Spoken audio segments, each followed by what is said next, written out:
The music swelled, lights flashing like tiny stars. She turned, heart racing, scanning the room, until her eyes locked on him. Her ex, watching, smirking. A hand brushed hers. "Dance with me," she whispered. The stranger smiled, calm, unreadable. He pulled her in like he'd been waiting for her all night. Their steps matched instantly, her pulse chasing his rhythm. The air between them crackled, half fear, half something else. "Relax," he murmured. "You're safe." But his eyes said otherwise, too sharp, too aware. Her ex started moving toward them, glass in hand, jaw tight. "Keep dancing," the stranger said. "How do you know him?" she asked. He didn't answer, just turned her smoothly so she couldn't see the man closing in. The music slowed. Every beat felt like a countdown. She felt his breath near her ear. "You wanted to make him jealous?" he said softly. "You've done more than that." Her heart caught in her throat. "What do you mean?" He looked past her shoulder, expression turning to stone. "Because now," he whispered, "he knows who I am." Before we get into the story, don't forget to subscribe. We share new stories here every day, and you won't want to miss any of them. Also, tell me in the comments which country you're watching from. I love seeing where everyone's tuning in. Now, let's begin. This was supposed to be her night.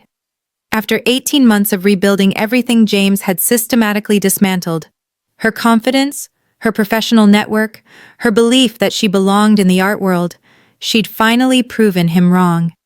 The director of the Sinclair Gallery had personally invited her here to celebrate the acquisition, calling it a coup that will establish your reputation. She hadn't yet met the mysterious benefactor who'd made the purchase possible, some wealthy collector who insisted on anonymity. "There's my favorite curator," a familiar voice said warmly. Kelly turned to find her colleague and closest friend, Nina, approaching with two fresh champagne flutes. Nina's sleek black dress matched her no-nonsense personality perfectly. "Nina, thank God." Kelly accepted the glass gratefully. 300 people at this gala, and James had to be one of them. Nina's expression hardened. "Manipulative James? The one who told you that you were too emotional for the art world and sabotaged your references?" Kelly nodded, taking a long sip. "The very same. And naturally, he's chatting up Victoria Ashford from the Acquisitions Committee, probably angling for gallery representation. Well, you're the one who secured a 6-figure Renaissance piece without his guidance," Diana said pointedly. "I'd call that justice. Besides, you look absolutely stunning tonight. Show him exactly what he lost." The string quartet transitioned from Vivaldi to something more contemporary and rhythmic. Couples began drifting toward the parquet dance floor, moving like silk through water. Kelly watched, transfixed, as James set down his wineglass and turned in her direction. "No, no, no," she breathed urgently. "He's coming over here. Nina, I can't. Not tonight. Not when I'm trying to prove I belong in these circles."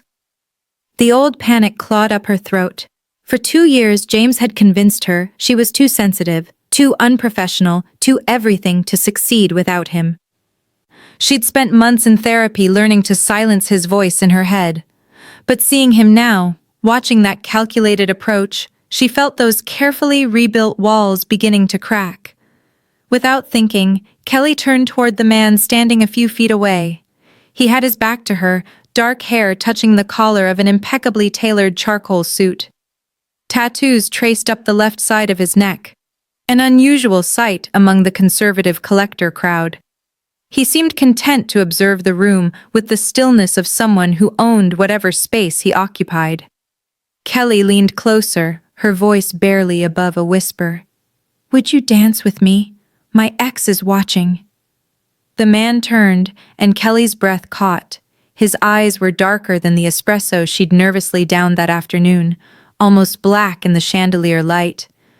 Holding depths she couldn't begin to read, a scar traced his right eyebrow, faint but visible.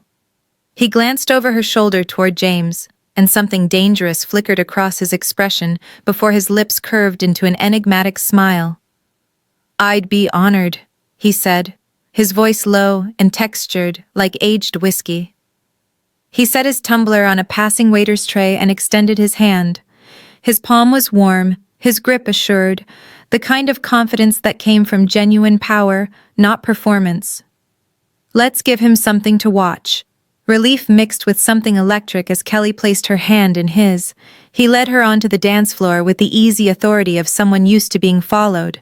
As they slipped into the crowd of dancers, she caught James's expression, confusion shading into something that looked almost like fear? "Thank you," Kelly said as they reached the center of the floor. The stranger's hand settled on her waist, proprietary but not presumptuous.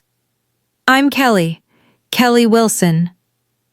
Something shifted in his eyes, recognition, definitely, though he masked it quickly. "Rhodes," he replied simply, as they began to move. Kelly realized Rhodes was an exceptional dancer. He moved her across the floor with effortless precision, his steps confident but unhurried. For someone who'd agreed to dance with a desperate stranger, he seemed remarkably composed, dangerously so. "So this ex of yours," Rhodes said, his tone conversational but his eyes sharp. "What makes him worth running from?" Kelly hesitated. "That's probably not appropriate small talk for dancing with a stranger." The corner of his mouth lifted slightly. "True. But I'm curious about the man who has you seeking protection from someone you've never met." "When you put it that way, it sounds reckless," she admitted with a nervous laugh. "It is," he agreed, his thumb brushing against her waist in a way that made her hyper-aware of every point of contact. "Tell me anyway." Kelly took a breath. "James and I dated for almost 2 years. He's charming and well-connected, but he has a way of dismantling people. By the time we broke up, I didn't trust my own judgment about anything." Rhodes's expression darkened, something cold and dangerous moving behind his eyes. "Men like that survive by making others feel small. It's a predator's tactic." "Exactly," Kelly said, startled by how precisely he'd named it. "He convinced me I'd never succeed without his connections. It took over a year to rebuild what he destroyed." "And yet here you are," Rhodes said, his gaze holding hers with unexpected intensity. "At one of the most exclusive art events in the city, celebrating an acquisition that has the entire underground talking, looking absolutely fearless." Kelly felt heat rise in her cheeks at the compliment, though something in his phrasing unsettled her. "The entire underground?" "Thank you for the rescue," she said carefully. "I promise I don't usually ambush strangers at charity galas." "I'm glad you made an exception tonight," Rhodes replied, and his smile was genuine. But there was something else beneath it. Something that made Kelly wonder exactly who she was dancing with. As the music swelled and Rhodes guided her through a turn, she caught a glimpse of James watching from the edge of the dance floor.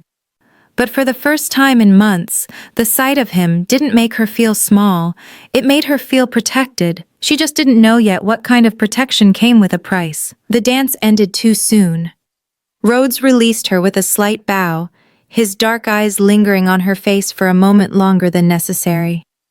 "Enjoy your celebration, Ms. Wilson," he said quietly, then disappeared into the crowd before Kelly could process the fact that he'd used her last name. She stood frozen on the edge of the dance floor, her heart still racing.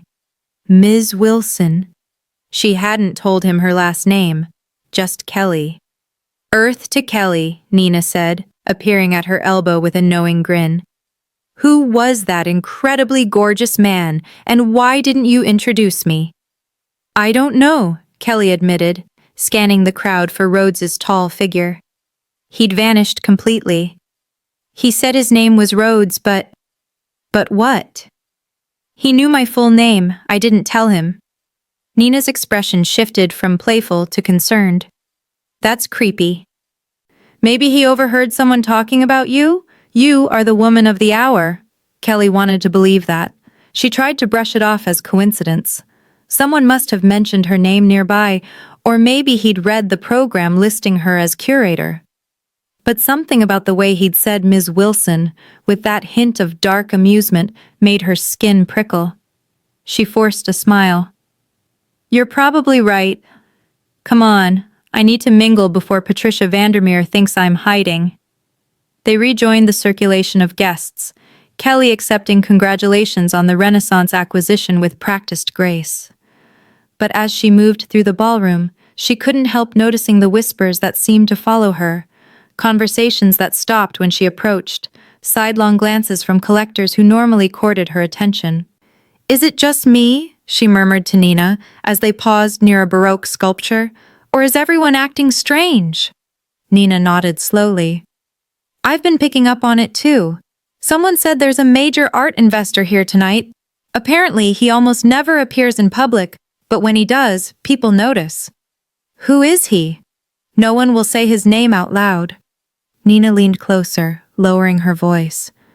"But I heard Walter Jenkins tell someone that if this investor is interested in your painting, you should be very careful about the price you negotiate."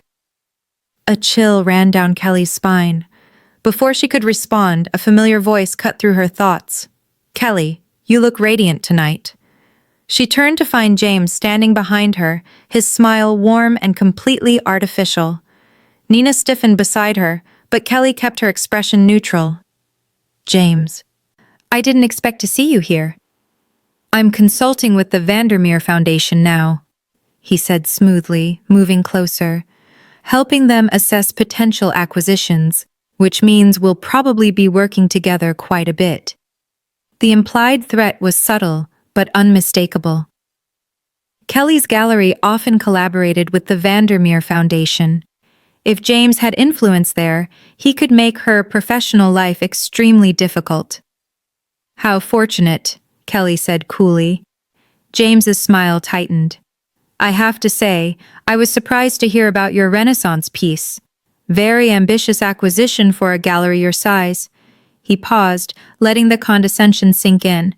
"I hope you did your due diligence on the provenance. Paintings of that caliber sometimes come with complications." Kelly's blood ran cold. "What are you suggesting?" "Nothing at all." His tone was light, but his eyes were hard. "Just friendly advice. The art world can be treacherous for the unprepared. I'd hate to see your big moment turn into an embarrassment."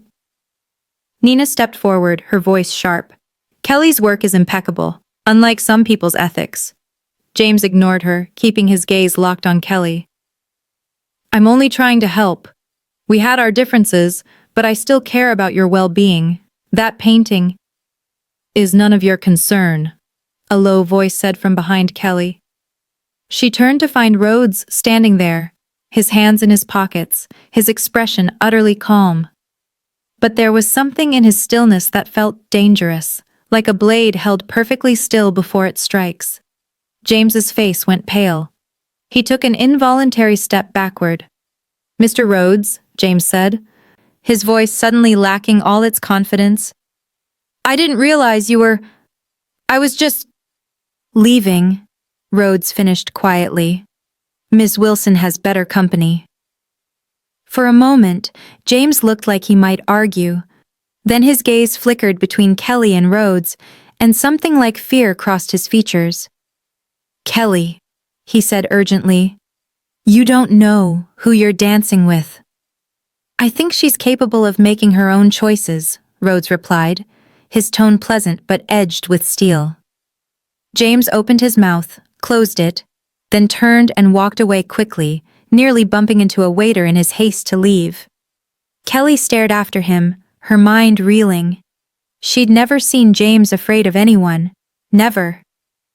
"Thank you," she said slowly, turning to Rhodes. "Again." He studied her for a moment, those dark eyes unreadable. "Your ex-boyfriend is right about one thing. You should be careful about your new acquisition. There are people interested in that painting who don't share your appreciation for art."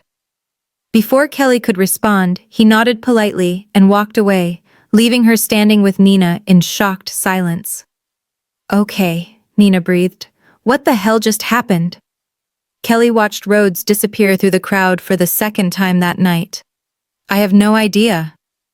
Hours later, Kelly sat in her apartment with her laptop open, a glass of wine untouched beside her. She'd tried to enjoy the rest of the gala, but Rhodes's warning and James's fear had lodged in her mind like splinters. "You don't know who you're dancing with." She typed Rhodes art dealer into the search bar, then hesitated. Did she really want to know? Yes, she did. The results loaded and Kelly's breath caught. Dante Rhodes. Not just an art dealer, a collector with connections to underground auctions and private sales that skirted legality. Rumors of organized crime ties. Speculation about money laundering through high-value artwork. No confirmed criminal record, but whispers of federal investigations that always seemed to evaporate before charges could be filed. One article called him the Phantom of the Art Underworld, equally comfortable in gallery openings and back-alley deals. Kelly closed her laptop, her hands shaking. The man she'd danced with. The man who'd saved her from James twice in one night. The man who'd known her name without being told. Dante Rhodes. She thought about the way he'd moved through the crowd, the deference people showed him without realizing it, the way James had paled at his presence. She thought about his warning. There are people interested in that painting who don't share your appreciation for art. Kelly stood and walked to her window, looking out at the city lights blurring through the glass. He saved me, she thought. But from what? And more importantly, what kind of man had she asked to dance? Kelly threw herself into work with the kind of focused intensity that left no room for questions she didn't want to answer. For 3 days after the gala, she arrived at the gallery before dawn and stayed until the security guard had to remind her to go home. The Renaissance painting, Madonna of the Shadows, attributed to a student of Caravaggio, hung in the gallery's climate-controlled vault, waiting for the official unveiling next month. Kelly had examined it a dozen times, checking the provenance documentation, comparing brushstroke analysis reports, reviewing the authentication from 3 separate experts. Everything was legitimate. Everything was perfect. So why couldn't she shake the feeling that something was terribly wrong? "You're going to burn out," Nina warned on Thursday afternoon, finding Kelly at her desk, surrounded by acquisition files and half-empty coffee cups. "You haven't taken a lunch break in 3 days." "I'm fine," Kelly said automatically, not looking up from the export documentation she was reviewing for the 15th time. "You're not fine. You've been obsessing over that painting since the gala." Nina perched on the edge of Kelly's desk. "Talk to me. What's going on?" Kelly wanted to tell her, about Dante Rhodes and his warning, about James's fear and his cryptic threats about the painting, about the way she'd spent the past 3 nights researching organized crime in the art world until her eyes burned, but saying it out loud would make it real. "Just pre-launch jitters," Kelly said instead, forcing a smile. "This acquisition could make or break the gallery. I want everything perfect." Nina didn't look convinced, but she let it drop. "Well, I'm leaving at 5 whether you are or not. Some of us have lives outside this place." After Nina left, Kelly worked until the evening light faded to darkness outside her office windows. The gallery was quiet, just the hum of climate control and the distant sound of traffic. Peaceful. She was reaching for another file when she noticed it. The stack of authentication documents on the corner of her desk. She'd left them in chronological order, oldest to newest. Now they were reversed. Kelly's hand froze. She knew her filing system intimately, the way a pianist knows their scales. She hadn't rearranged these documents. Her gaze swept across her desk. The photo frame of her and Nina at last year's Art Basel. It had been angled toward her chair. Now it faced the door. The pen cup she kept on the right side of her desk sat on the left. Small things, subtle things, the kind of changes someone might make if they were searching through her office and trying to cover their tracks. Kelly's heart hammered as she stood, moving to the doorway. The gallery's main floor stretched before her in shadow, the artwork on the walls reduced to dark shapes. Everything looked normal. She walked to the vault room, punched in her code, and checked the painting. Madonna of the Shadows hung undisturbed, the security seal intact. But as she turned to leave, something on the vault's external keypad caught her eye. A smudge. Fresh fingerprints on keys she rarely used. You're being paranoid, she told herself. Nina was probably in here earlier. But Nina didn't have the vault code. No one did except Kelly and the gallery's owner, who was currently in Florence. Kelly locked up and returned to her office, trying to calm her racing thoughts. She was reaching for her coat when she saw it. A piece of paper on her keyboard that definitely hadn't been there before. Heavy stock paper, expensive, the kind used for formal invitations. But this wasn't an invitation. In neat printed letters, it read, "You're playing with stolen art." Kelly's blood turned to ice.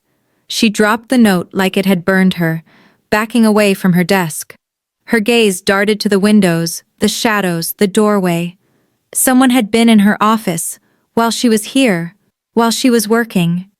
She grabbed her phone with shaking hands and pulled up the gallery's security system. The cameras covered every entrance, the main floor, the vault corridor. She scrolled back through the evening footage, watching herself move through empty rooms, sitting at her desk, walking to the vault. Nothing. No one else appeared on any camera. She was about to close the app when movement on the exterior camera caught her attention. The footage from the side alley, where they kept the service entrance. At 7:47 p.m., just 20 minutes ago, a figure moved past the camera. Kelly enlarged the image, her breath catching. The silhouette was too blurry to identify clearly, but the height, the build, the particular way the person held their shoulders. James. She'd memorized every detail of his posture during 2 years of trying to read his moods, trying to predict his reactions. That was James. She was almost certain. Kelly shut her laptop, her hands trembling. She needed to call the police. She needed to... Her phone buzzed with an incoming message, unknown number. She almost didn't open it, but curiosity, or maybe something darker, something that had been building since the moment she danced with Dante Rhodes, made her tap the screen. The message contained a single image, a formal invitation on cream-colored cardstock with an embossed insignia she recognized from her research. A stylized R intertwined with what might have been a serpent or a piece of ribbon. Rhodes's mark. Below the image, a text message. Private collector's dinner. Saturday, 8 p.m. Address to follow. Come alone or don't come at all. We need to talk about your painting. Kelly stared at the message, her mind racing. This was insane. Dante Rhodes, a man with alleged ties to organized crime. A man who moved through the art underworld like a shadow, was inviting her to a private dinner. After someone had broken into her office, after someone had left her a threatening note. Every rational instinct screamed at her to delete the message, call the police, and let professionals handle whatever was happening. But Rhodes had warned her. He'd known something was wrong with the painting before she did, and if James was involved, if James had something to do with that note, with the intrusion, then she needed answers the police couldn't give her. She needed to know what she'd gotten herself into. Kelly's thumb hovered over the screen for a long moment. Then she typed, "I'll be there." The response came immediately. "Good. And Ms. Wilson, bring the authentication documents. All of them." Kelly looked at the threatening note still lying on her keyboard, then at the shadows filling her office. He saved me, she thought again. But from what? Saturday night she'd find out. The address Rhodes sent led Kelly to the top floor of the Asherton Tower, a glass and steel monument to wealth that pierced the downtown skyline. The private elevator required a key card that had been waiting for her at the lobby desk, sealed in an envelope with her name written in elegant script. No turning back now. The elevator opened directly into the restaurant, if it could be called that. The space was more like a luxurious living room suspended in the sky, floor-to-ceiling windows offering a panoramic view of the city lights below. Crystal chandeliers cast warm light over dark wood paneling and deep leather chairs.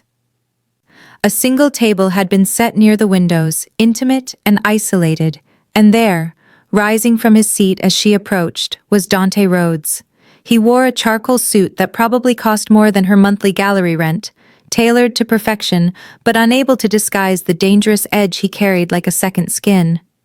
His dark eyes tracked her movement across the room with the focus of a predator watching prey. "Ms. Wilson," he said, gesturing to the chair across from him. "Thank you for coming." "Did I have a choice?"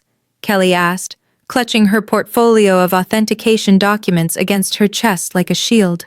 A slight smile touched his lips. "There's always a choice. You chose curiosity over caution. That tells me something about you." Kelly sat, hyper-aware of how isolated they were. A single server stood discreetly near the kitchen entrance, but otherwise they were alone. 40 stories above the city, with a man who allegedly ran half the underground art trade in the Northeast. "You said we needed to talk about my painting," she said, refusing to let her nervousness show. "So talk." Rhodes poured wine into her glass, something red and undoubtedly expensive, before settling back in his chair. "First, let me congratulate you on the acquisition. Madonna of the Shadows is an interesting choice for a gallery your size." "Interesting how?" "Interesting in that it's worth far more to the wrong people than it is to the right ones." Kelly's grip tightened on her portfolio. "What's that supposed to mean?" "It means," Rhodes said, his tone conversational but his eyes sharp, "that I've been watching you for weeks, Ms. Wilson, investigating that particular painting and the people who arranged for you to acquire it." The temperature in the room seemed to drop. "You've been watching me?" "Since the moment you placed your bid at the private auction in Geneva." He took a sip of wine, utterly calm. "I have business interests in high-value art transactions.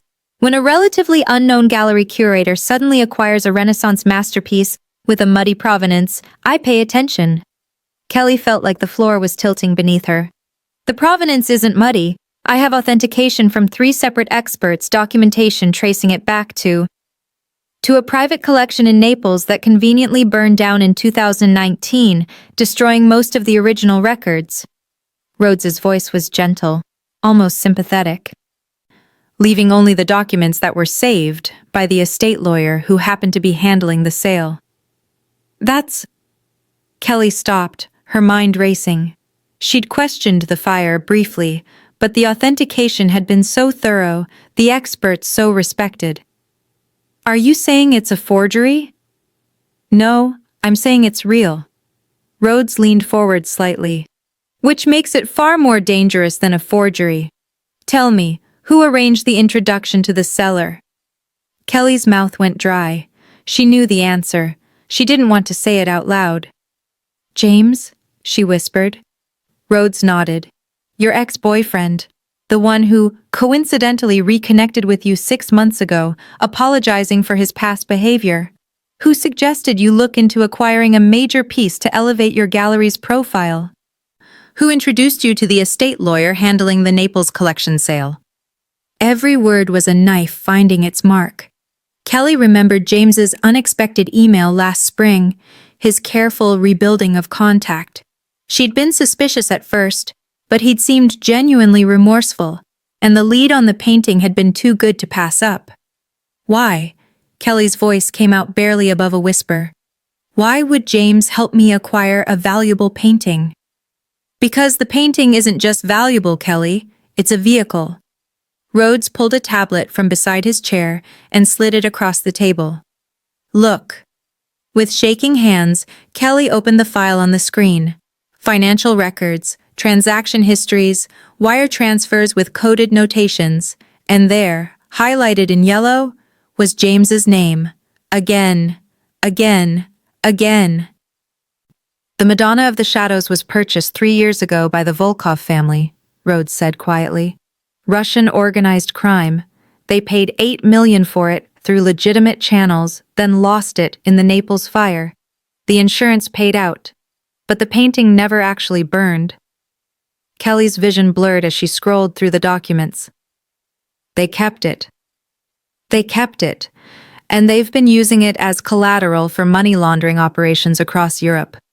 The painting moves from sale to sale, always at inflated prices, always with just enough legitimate documentation to satisfy cursory inspection. Each transaction cleans millions in dirty money. But I bought it legitimately, Kelly protested, even as dread settled in her stomach like lead. Through proper channels. The funds came from my gallery's acquisition account, funded by a loan from Meridian Capital Holdings.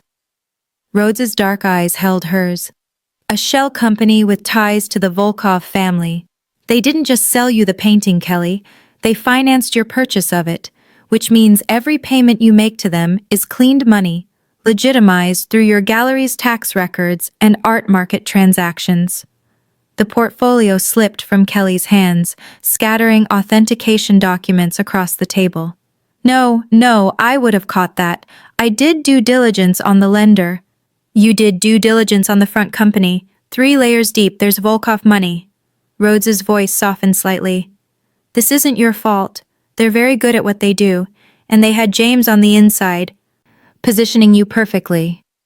Kelly's hands shook as she pressed them against the table. Why are you telling me this? What do you want? I want the same thing you want. Rhodes met her gaze steadily. To not go to prison for money laundering, because right now, Kelly, you're the one whose name is on all the documentation. You're the one who made the purchase. And when the federal investigation that's been building for months finally moves forward, you're the one they'll arrest. The room spun. Kelly gripped the edge of the table, trying to breathe. I didn't know. I swear I didn't. I believe you. Rhodes's tone was surprisingly gentle. But belief doesn't matter in federal court. Evidence matters. And all the evidence points to you. Then I'll go to them. I'll tell them everything. I'll cooperate and spend the next decade fighting charges while your reputation is destroyed and your gallery closes? Rhodes shook his head. The Volkovs have lawyers who specialize in making witnesses disappear, legally and otherwise. James will claim he was just helping an ex-girlfriend. The estate lawyer is already dead, car accident 2 weeks ago. Every trail leads back to you. Kelly felt tears burning behind her eyes, but she refused to let them fall. So what am I supposed to do? Rhodes was quiet for a long moment, his gaze assessing. You have 2 options. Run and hope they never find you, or fight. Fight how? You just said all the evidence. I said all the evidence points to you right now. Rhodes's smile was cold and calculating. But evidence can be redirected. Trails can be exposed. The Volkovs have enemies, Kelly. Powerful ones. People who would very much like to see their operation dismantled. People like you. People exactly like me. Kelly stared at him, understanding dawning. You want to use me, use the painting, to trap them. I want to offer you a chance to clear your name and destroy the people who tried to destroy you. Rhodes leaned back in his chair. But it requires you to trust me, and to accept a very uncomfortable truth. What truth? His dark eyes held hers, and for the first time, she saw something almost like sympathy in their depths. You're already in the game, Kelly, he said quietly, whether you know it or not. The only question is whether you play to win or wait to lose. The roses appeared on the 3rd morning after her dinner with Rhodes. Kelly found them on the gallery's doorstep when she arrived to open. A dozen black roses wrapped in crimson paper, no card. She might have dismissed them as a morbid gift from an eccentric art patron, if not for the single white rose tucked in the center, its petals already wilting. The same arrangement James had sent her when they were dating. His signature, he'd called it, romantic and dark, just like us. She'd thought it was sophisticated then. Now it made her skin crawl. Kelly threw them in the dumpster behind the building and tried to focus on work. But concentration proved impossible. Every time the gallery door chimed, she flinched. Every shadow beyond the windows made her pulse spike. By noon, she'd checked the locks 3 times and repositioned the security camera twice. At 2 o'clock, James knocked on the glass. He stood on the sidewalk in a tailored navy suit, hands in his pockets, head tilted with that familiar, concerned expression that used to make her melt. Now it just looked like a mask poorly fitted. Kelly. His voice was muffled through the glass, but she could hear the practiced warmth. Please, 5 minutes. She should have called the police, should have kept the door locked and waited for him to leave.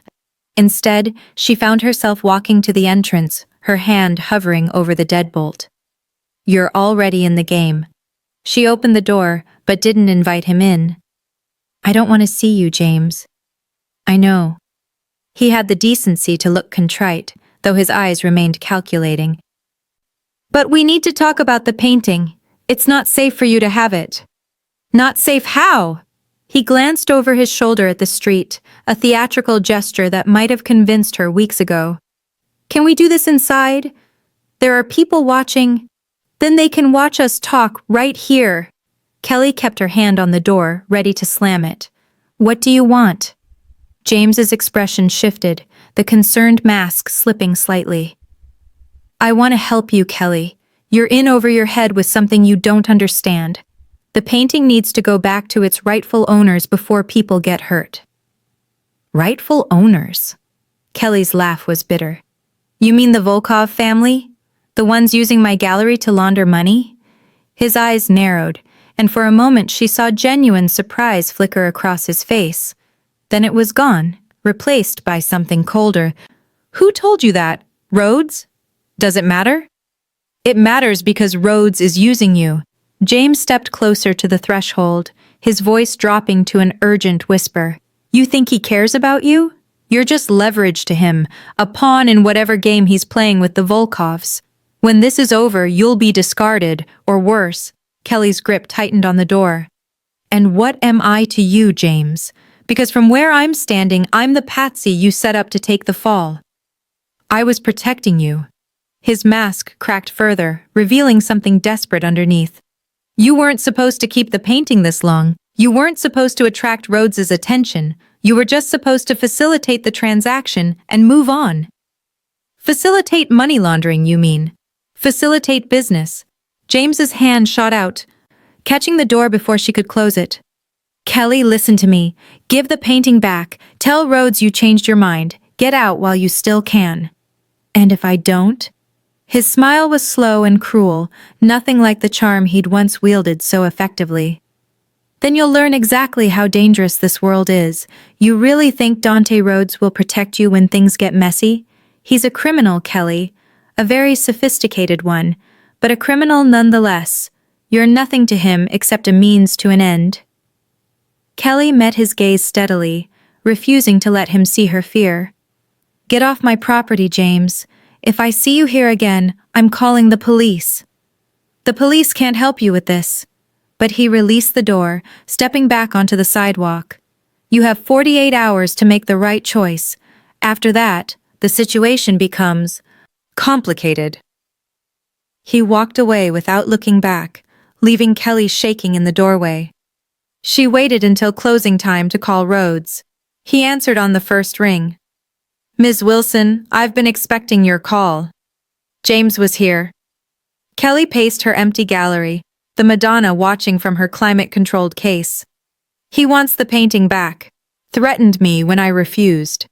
Did he hurt you? Not physically. Kelly stopped in front of the painting, studying the Madonna's serene face. How many crimes had this beautiful thing facilitated? But he made it clear that I'm running out of time, and he said something else. What? That you're using me. That I'm just leverage to you. Kelly turned away from the painting to stare out at the darkening street. Is that true? Silence stretched across the line. When Rhodes finally spoke, his voice was carefully neutral. Do you want the truth, or do you want comfort? I want the truth. Then yes, Rhodes said quietly. You are leverage. The painting is leverage. Everything in this situation is a piece on a board, and I'm trying to position them to win. But that doesn't mean I want you hurt. Kelly's laugh was hollow. How noble. I didn't claim nobility, Kelly. I claimed honesty. She could hear him moving on his end of the line, a door closing. You asked me for the truth, so here it is. The painting you have is a forgery, an exceptionally good one, but a forgery nonetheless. The real Madonna of the Shadows is in a private vault in Moscow. The floor seemed to tilt. A forgery? Created by the Volkovs 3 years ago specifically for this purpose. They've been using it to launder $50 million across multiple transactions. Your gallery was supposed to be the final stop, the transaction that cleaned the last of it before the painting disappeared again. Kelly sank into the chair behind her desk, her mind reeling. So everything, the authentication, the provenance, the experts, all bought or forged. You were very carefully set up, Kelly, and when the federal investigation closes in, which it will within weeks, you'll be the one holding the smoking gun. Jesus! She pressed her free hand against her forehead, trying to think. So, what do I do? You have 2 options, Rhodes said, echoing his words from their dinner. Run, or work with me to expose James and the Volkovs. Work with you how? I have connections in federal law enforcement. Allies who want to see the Volkov operation dismantled. If you're willing to cooperate, to help us document the chain of transactions and testify when the time comes, I can ensure you're protected, legally and physically. And in return? In return, you help me bring down my rivals and clear your name. His voice softened slightly. I won't lie to you, Kelly. This won't be easy or safe. But it's the only way you walk away from this without spending the next decade in prison. Kelly stared at the forged masterpiece hanging on her wall, the painting that had destroyed her life without her even knowing it. 48 hours, James had said. 48 hours to make the right choice. I need guarantees, she said finally.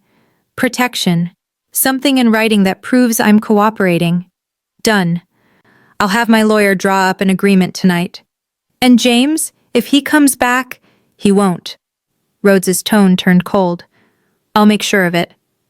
Kelly closed her eyes, feeling the weight of the decision settling over her. Okay, I'm in. Then meet me tomorrow morning, 8 a.m., my office. And Kelly? He paused. Thank you for trusting me. I don't trust you, Kelly said quietly. But right now, you're the only option I have. She hung up before he could respond, alone in her gallery with a $50 million forgery, and the creeping certainty that she'd just made a deal with the devil himself. Rhodes's office occupied the entire top floor of a renovated warehouse in the Arts District, a detail Kelly found grimly appropriate. The space was all exposed brick and polished concrete, with original artwork covering every wall. A Rothko. A Basquiat. What looked suspiciously like a lost Caravaggio study. Are any of these stolen? Kelly asked as Rhodes led her past a sculpture she recognized from a museum catalog. Stolen is such a harsh word. He glanced back with a slight smile. Liberated from collectors who didn't appreciate them properly. So yes. So sometimes. He gestured to a conference table where a laptop and several file folders waited. The Volkovs, however, don't share my appreciation for authenticity, which is why their forgery operation is so personally offensive. Kelly sat, eyeing the materials spread before them. You're really doing this out of artistic principle? I'm doing this because they're operating in my territory without permission, using sloppy methods that draw federal attention. Rhodes poured coffee from a French press. His movements precise. The fact that they're insulting the art world in the process is just additional motivation. Over the next 3 hours, Rhodes laid out his plan with the thoroughness of a general preparing for battle. They would stage a private auction at Kelly's gallery in 2 weeks. Invitation only, high-profile buyers, legitimate on the surface, but designed to draw out the Volkov's people. Kelly would play the role of the naive curator, finally cashing in on her acquisition, while Rhodes worked behind the scenes to document every illegal transaction. The federal agents will be watching, Rhodes explained, pulling up surveillance photos on his laptop. But they'll be watching from a distance, waiting for the big fish. We need to give them everything, financial records, communications, the whole chain of custody for the painting. And James? Kelly asked, studying a photo of her ex-boyfriend meeting with two men she didn't recognize outside a Brighton Beach restaurant. James will come to the auction. He won't be able to resist. Rhodes's expression hardened. He needs to verify that you're following through with the sale, which means we'll have him on camera, in your gallery, participating in a transaction he knows is fraudulent. Kelly traced the edge of the photo with her finger. He really used me. Completely. Yes, Rhodes's voice was surprisingly gentle. He identified you as the perfect mark, talented enough to attract serious buyers, inexperienced enough to miss the red flags, isolated enough to be vulnerable to his manipulation. The words stung because they were true. After her father's death, after her marriage fell apart, she'd been so desperate to prove herself that she'd missed every warning sign. James had known exactly which wounds to press. I was an idiot, she muttered. You were lonely. That's not the same thing. Rhodes closed the laptop and met her gaze.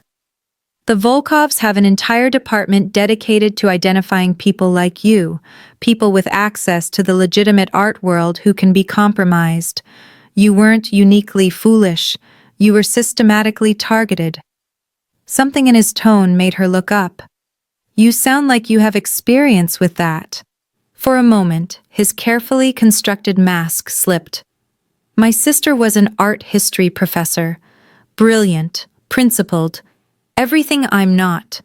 The Volkovs recruited her to authenticate pieces for their operation. When she realized what she was involved in and tried to back out, he stopped, jaw tightening. They made an example of her. I'm sorry, Kelly said quietly. Don't be sorry. Help me destroy them. Rhodes stood, moving to the window overlooking the city. This isn't just business for me, Kelly. It's personal. They worked through the afternoon and into the evening, crafting the perfect trap. Rhodes was meticulous, questioning every detail, running through scenarios Kelly hadn't even considered. But as the hours passed, she began to see beyond the criminal mastermind to something more complex. The way he handled a book of Renaissance sketches with reverent care, the quiet anger in his voice when discussing forged provenances, the moment he stopped mid-sentence to admire the light falling across a bronze sculpture, temporarily forgetting the plan entirely. You really do love art, Kelly said during one of those moments. Rhodes seemed almost embarrassed to be caught. Art is honest. Even when it lies, it does so beautifully. It's one of the few things in my world that operates on principles beyond profit. Then why not go legitimate? You clearly have the knowledge and resources. Because the legitimate art world is its own kind of criminal enterprise. He turned from the sculpture with a cynical smile. At least I'm honest about what I am. By 9 o'clock, they'd drafted invitation lists, planned security measures, and created a paper trail that would lead federal investigators exactly where Rhodes wanted them. Kelly's head ached from concentration and too much coffee, but she felt something unfamiliar stirring in her chest. Hope. This might actually work, she said, reviewing the final timeline. It will work. Rhodes's confidence was absolute. He moved to stand beside her, close enough that she could smell his cologne, something expensive and understated. You're very good at this, you know. At what? Being bait? At strategic thinking, at staying calm under pressure. His dark eyes studied her face. James chose you because he thought you were weak. He was catastrophically wrong. The compliment caught her off guard. I don't feel strong. I feel terrified. Fear and strength aren't mutually exclusive. Rhodes reached out, his hand hovering near hers on the table. You're standing up to people who destroy lives for profit. That takes courage most people don't have. Kelly's breath caught as his thumb brushed over her hand, a gesture so light it might have been accidental except for the intensity in his eyes. You're not his victim anymore, Rhodes said quietly. You're mine, by choice or by circumstance. Is there a difference? Kelly asked, not pulling away. Yes. His thumb traced a slow circle on her palm. I give you the truth. I give you options. And when this is over, I'll give you your life back. And what do you get? His smile was dangerous and somehow sad. The satisfaction of watching the Volkovs burn, and perhaps... He hesitated, something vulnerable flickering across his face. The chance to prove I'm capable of protecting something instead of just taking it. Kelly knew she should pull her hand away. Should maintain professional distance from a man who'd admitted to using her as leverage. Should remember that everything he said might be just another form of manipulation. Instead, she turned her hand palm up beneath his, their fingers intertwining. 2 weeks, she said. We have 2 weeks to make this work. 2 weeks, Rhodes agreed, his grip tightening slightly. And then we both get what we want. Kelly hoped he was right, because the alternative, failing, going to prison, losing everything, was too terrifying to contemplate. And the growing warmth in her chest when Rhodes looked at her like that was almost as terrifying as the rest. The underground venue Rhodes had chosen was a converted speakeasy beneath a historic hotel, all Art Deco glamour and shadowed alcoves, the perfect stage for beautiful crimes. Crystal sconces cast golden light over mahogany paneling while a jazz quartet played softly in the corner. Waiters in white gloves circulated with champagne. To any observer, it was simply an exclusive private auction for discerning collectors. Only Kelly knew that half the attendees were federal agents, and the other half were about to be arrested. You look terrified, Rhodes murmured, adjusting the wire beneath her black silk blouse with professional efficiency.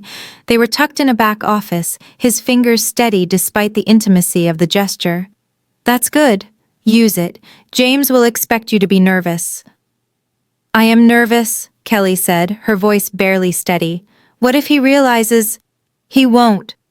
Rhodes's hand lingered for a moment on her shoulder, grounding. He's too arrogant to believe you're capable of outmaneuvering him. That arrogance is what will destroy him. Kelly nodded, checking her reflection in the mirror.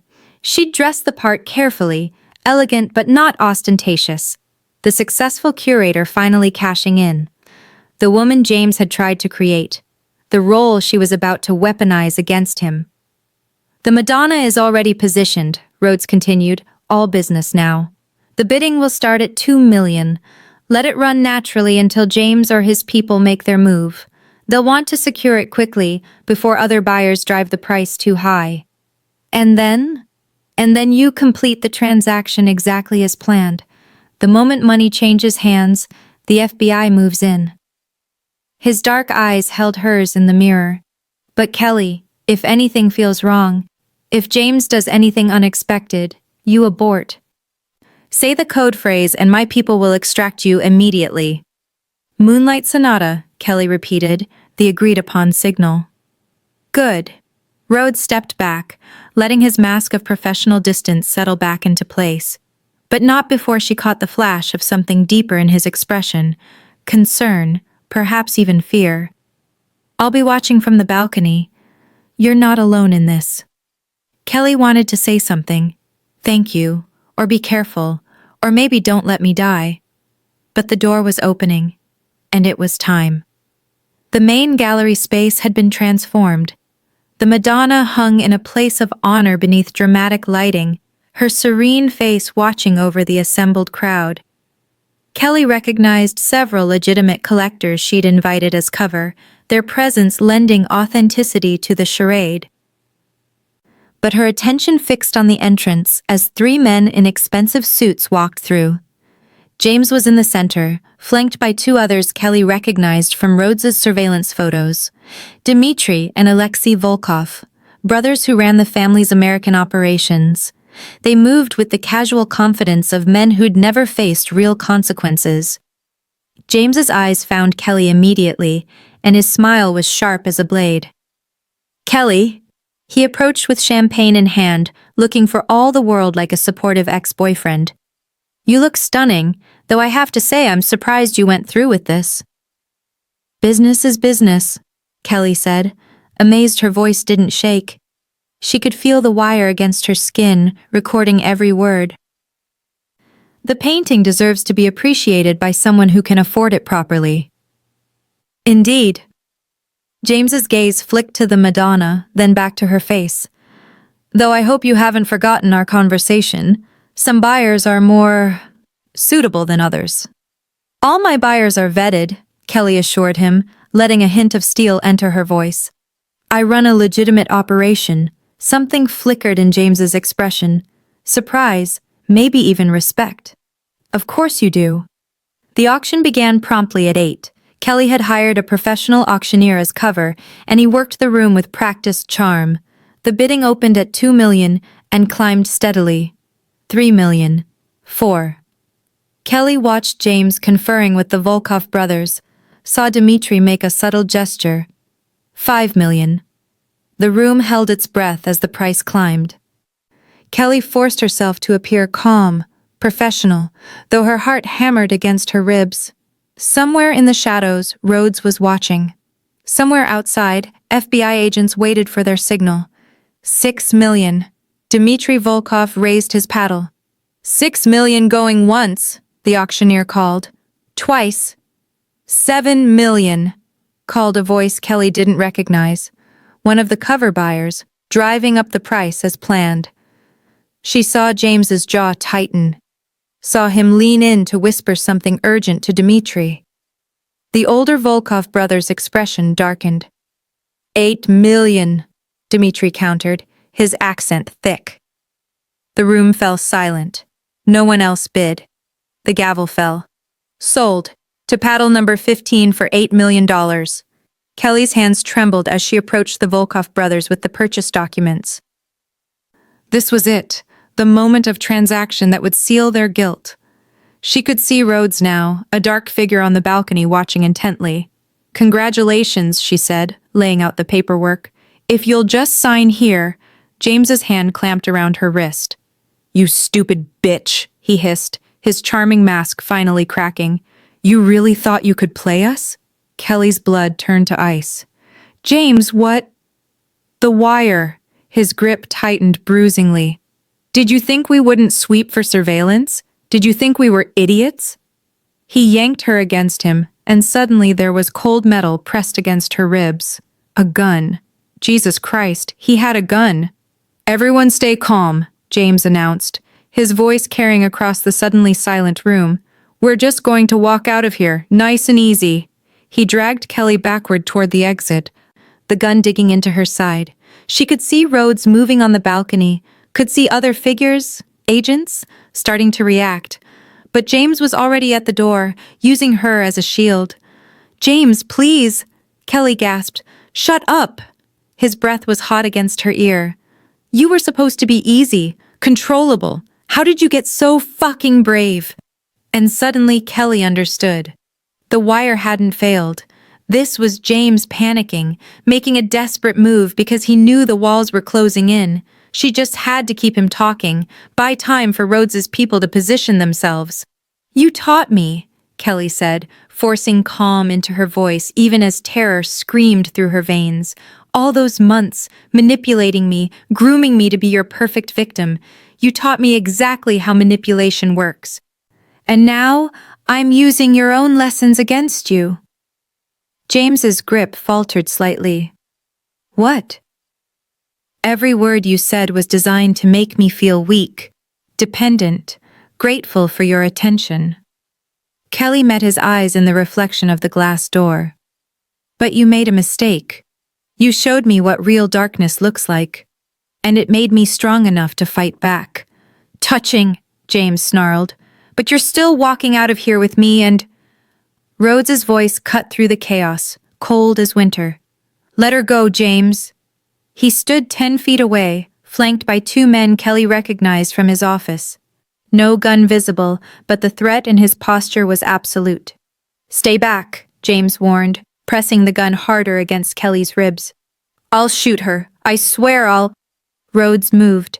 It happened so fast Kelly barely registered it. One moment James had the gun, and the next Rhodes had twisted his arm with brutal efficiency, the weapon clattering to the marble floor. James cried out, crumpling, and then Rhodes's people were there, subduing him, and Kelly was stumbling forward into Rhodes's arms. "You're okay," Rhodes murmured against her hair, his usual composure cracked. "You're safe, You'll never be free of me," James hissed from the floor, blood trickling from his lip, his eyes fixed on Kelly with pure venom. "They'll just use you like I did. Rhodes, the FBI, everyone. You'll never be anything but a victim." Kelly pulled back from Rhodes's embrace to stare down at her ex-boyfriend. This man who'd tried to destroy her life, who'd seen her as nothing but a tool. "No," she said quietly. "I'm a survivor. There's a difference." Then the FBI was pouring in, and James's voice was lost in the chaos of arrests and shouted commands, and the Volkov brothers cursing in Russian as handcuffs clicked shut around their wrists. Rhodes's hand found hers in the confusion, his grip steady. "You did it," he said. Kelly squeezed back, watching her nightmare finally end. "We did it." The federal courthouse smelled like floor polish and fear. Kelly sat outside courtroom 7B, her hands folded in her lap to hide their trembling. 3 months had passed since the raid. 3 months of depositions and evidence review and sleepless nights reliving every moment of James's manipulation.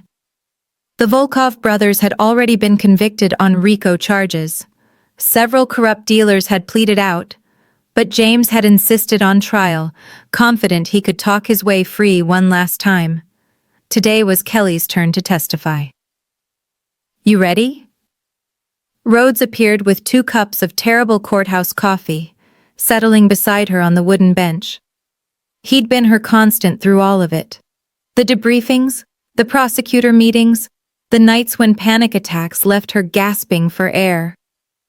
Professional boundaries had blurred somewhere along the way, though neither acknowledged it directly. "No," Kelly admitted. "He's going to try to destroy me in there." "Let him try," Rhodes's voice was granite. "You have the truth. That's stronger than anything he can fabricate." The courtroom doors opened and the prosecutor, a sharp-eyed woman named Chen, beckoned Kelly inside. The space was smaller than she'd imagined, more intimate. James sat at the defense table in an expensive suit, every inch the wronged gentleman. When Kelly entered, he looked up with that same charming smile that had once made her feel special. Now, it just made her skin crawl. The oath was administered. Kelly took the witness stand, acutely aware of James's gaze tracking her every movement. Prosecutor Chen started gently, establishing timeline and context. Kelly's voice steadied as she described the gallery. Her initial meeting with James, the slow escalation of his control. She'd told this story so many times now it felt almost clinical. Then Chen asked, "Ms. Monroe, did the defendant ever explicitly threaten you?" "Not at first." Kelly's hands gripped the armrests. "It was subtle. He'd say things like, 'I hope you know who you can trust,' or 'Some people in this business can make careers disappear.' He made me feel like he was protecting me, when really, he was isolating me." "Objection," James's attorney called. "Speculation about intent." "Sustained." Chen nodded, unfazed. "Let's talk about the night you discovered the Madonna was stolen. What did the defendant say to you then?" Kelly's throat tightened. This was it, the moment she had to voice the worst of it out loud. "He told me I was complicit, that if the FBI investigated, I'd go to prison because my name was on the provenance documents. He said the only way to protect myself was to help him sell it." "And did you believe him?" "Yes." The admission burned. He'd spent months making me doubt myself, making me feel incompetent without his guidance. So when he said I was in danger, I believed him completely. Chen introduced evidence methodically, emails, text messages, the wire recordings from the auction. Kelly watched the jury's expression shift from neutral to disturbed as James's manipulation was laid bare. Then it was the defense's turn. James's attorney was a silver-haired man who smiled like a shark. "Ms. Monroe, you've painted my client as a Svengali figure, but isn't it true that you pursued a romantic relationship with him?" He pursued me, Kelly corrected. But you accepted his invitations. His gifts. You spent intimate evenings together, did you not? Kelly felt the familiar shame trying to claw its way up her throat. Yes, but... And when the stolen painting needed to be sold, you organized the auction. You invited the buyers. You accepted $8 million in payment. The attorney's voice sharpened. Sounds less like a victim and more like an accomplice with buyer's remorse. That's not... Isn't it true you only contacted the FBI after you realized you'd be caught? No! Kelly's voice cracked. She could feel James watching her, that same satisfied smirk he'd worn when he thought he'd won. This was what he'd always done, twisted reality until she doubted her own memory, her own worth. But she wasn't that woman anymore. Kelly turned to face James directly. You called me weak enough to control, she said, her voice gaining strength. You said I was desperate for validation, easy to manipulate. You were so confident in your assessment that you never considered I might be strong enough to fight back. Ms. Monroe, the attorney tried to interject. I have recordings, Kelly continued, addressing the jury now, not just from the wire at the auction. I recorded our conversations for weeks before I went to the FBI, because I knew he'd try exactly this, claim I seduced him, manipulated him, was complicit all along. Chen was on her feet. Your Honor, we'd like to introduce Defense Exhibit J. Audio recordings made by Ms. Monroe with Mr. Whitmore's knowledge and consent under New York's one-party consent law. The judge nodded. Proceed. James's voice filled the courtroom, tinny but unmistakable. You're too naive to see the game, Kelly. That's what makes you perfect. No one will believe you orchestrated this because you barely understand what's happening yourself. Kelly watched color drain from James's face as his own words condemned him. More recordings played. James instructing her on the false provenance, threatening her with prosecution, explaining exactly how he'd engineered her dependence. With each clip, his attorney's expression grew grimmer. When the playback finished, Kelly leaned forward. You spent months teaching me how manipulation works. Every technique, every psychological pressure point. You were so proud of your skill that you couldn't help explaining it. She held his gaze. You called me weak enough to control. Today, I'm the reason you're caged. James lunged halfway out of his chair before the bailiff restrained him. You bitch! You vindictive! The judge's gavel cracked like thunder. Mr. Whitmore, control yourself! But the damage was done. The jury had seen the mask finally shatter, revealing the rage beneath. Kelly stepped down from the witness stand on trembling legs.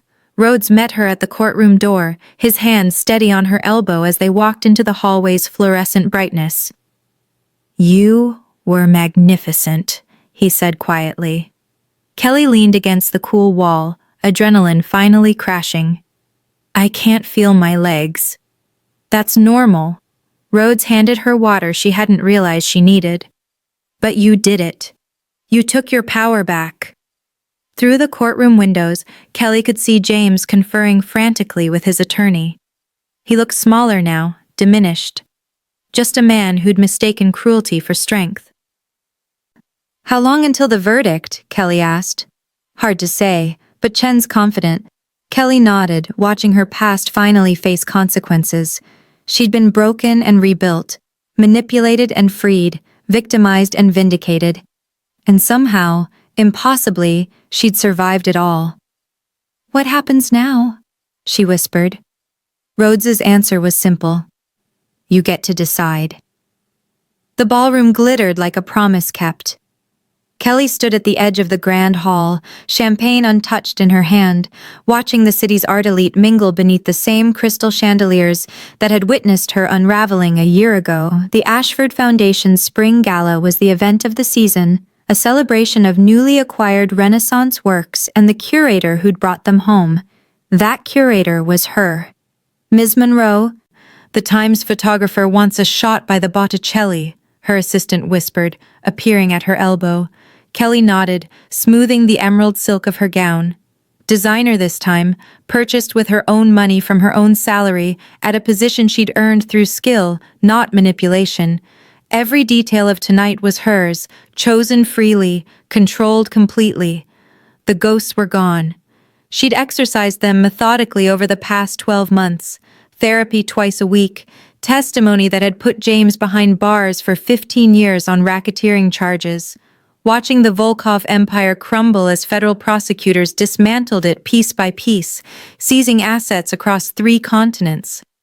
The art world had been shaken, but it had also been cleansed, and Kelly had rebuilt herself in the aftermath.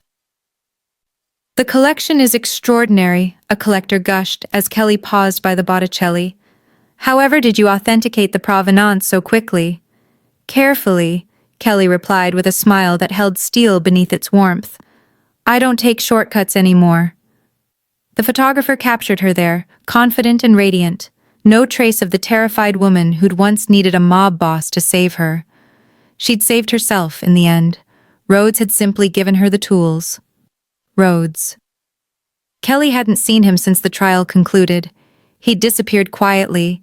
Rumors circulated that he'd liquidated his American operations and relocated to Europe. Some said he'd gone legitimate, investing in tech startups and real estate. Others whispered darker theories about offshore accounts and new territories. Kelly didn't know which version was true. She told herself she didn't care. The evening flowed like champagne, speeches and silent auction bids, colleagues congratulating her on the Ashford position, board members discussing future acquisitions. Kelly moved through it all with practiced grace, finally comfortable in her own skin. She'd learned to read rooms for what they were, not what someone wanted her to believe they were. She was standing by the terrace doors, stealing a moment of cool air, when she felt him. That same electric awareness that had warned her a year ago. Only this time, it didn't taste like danger. Quite the transformation. Kelly turned slowly. Rhodes stood 3 feet away in an immaculate tuxedo, dark eyes holding that familiar intensity. But something had shifted in his bearing. The predatory edge had softened into something almost peaceful. "You're here," she said, eloquent as ever when he was near. "I'm in town briefly. Couldn't resist seeing how the story ended." His slight smile held genuine warmth. "Though it appears you're writing new chapters entirely." Kelly studied him, cataloging changes. The tension that had always thrummed through him had eased. He looked content. "I heard rumors you'd left the business." "Rumors are often true." Rhodes moved to stand beside her, both of them gazing out at the glittering city. "Turns out there are more profitable enterprises than violence. Tech investment, for instance, much better return, far less bloodshed." "Reformed mob boss," Kelly mused. "That's almost as unlikely as traumatized curator." "We contain multitudes." His voice dropped. "I'm proud of you, Kelly. What you built from the ashes." The words settled warm in her chest. "I couldn't have done it without you." "You could have. You would have found another way." Rhodes turned to face her fully. "That strength was always yours. I just helped you remember it existed." Music drifted through the terrace doors, a waltz lush and romantic. Kelly remembered another dance in this same ballroom when she'd been too terrified to meet his eyes, when every touch had felt like borrowed courage. She wasn't that woman anymore. Rhodes extended his hand, a question in the gesture. "Would you dance with me?" Kelly laughed, real and unguarded, the sound of someone who'd reclaimed joy. She set down her champagne, stepping into his arms. "This time, I'm not hiding." I noticed. They moved together beneath the chandelier's glow, and everything was different. No wire pressed against her ribs, no federal agents lurked in shadows, no desperate gambit hung over their heads. Just 2 people who'd walked through fire and somehow emerged on the other side, scarred but unbroken. "What happens now?" Kelly asked, echoing words from a lifetime ago. Rhodes's hand was steady at her waist. "Whatever you want. You're the author of your own story now." Kelly considered that as they turned. She'd built a career she was proud of. She'd testified against her abuser and won. She'd proven to herself that manipulation's opposite wasn't naivety. It was clarity. The ability to see people and situations for what they truly were, without the distorting lens of someone else's agenda. She'd learned to trust her own perception. I think, she said slowly, I want to keep writing it. The story. My terms. My choices. Good answer. Rhodes's smile was proud. Though I hope some chapters might include old friends who've gone disappointingly legitimate. Are we friends? Kelly asked, genuinely curious. I think we're something rarer. Two survivors who saw each other clearly when everyone else was performing. The music swelled, and Kelly let herself enjoy this, the warmth of connection without the weight of manipulation, attraction without coercion. She'd learned the difference. It had nearly destroyed her, learning it, but now she carried that knowledge like armor. James sends letters, she said quietly. From prison, trying to rewrite history claiming he loved me. Do you read them? No, my therapist burns them. Kelly met Rhodes's eyes. I don't need his version of events anymore. I have my own. That's power, Rhodes murmured. The kind no one can take from you. The waltz ended. They stood there a moment longer, neither quite ready to break apart.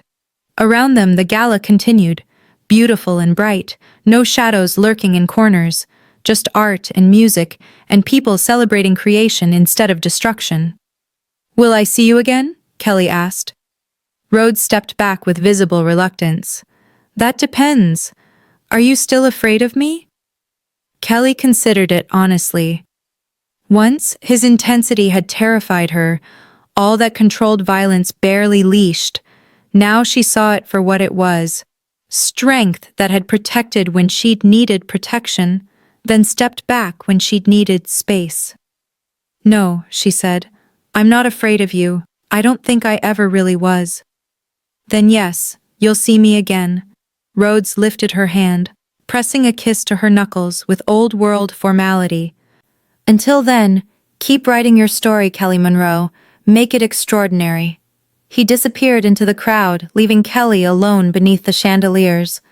She returned to her gala, her triumph, her world, with a lightness she hadn't felt in years. The past was finally past. James was caged, the Volkovs were destroyed, and she was free, free to succeed, free to fail, free to trust her own judgment and build her own future, free to dance.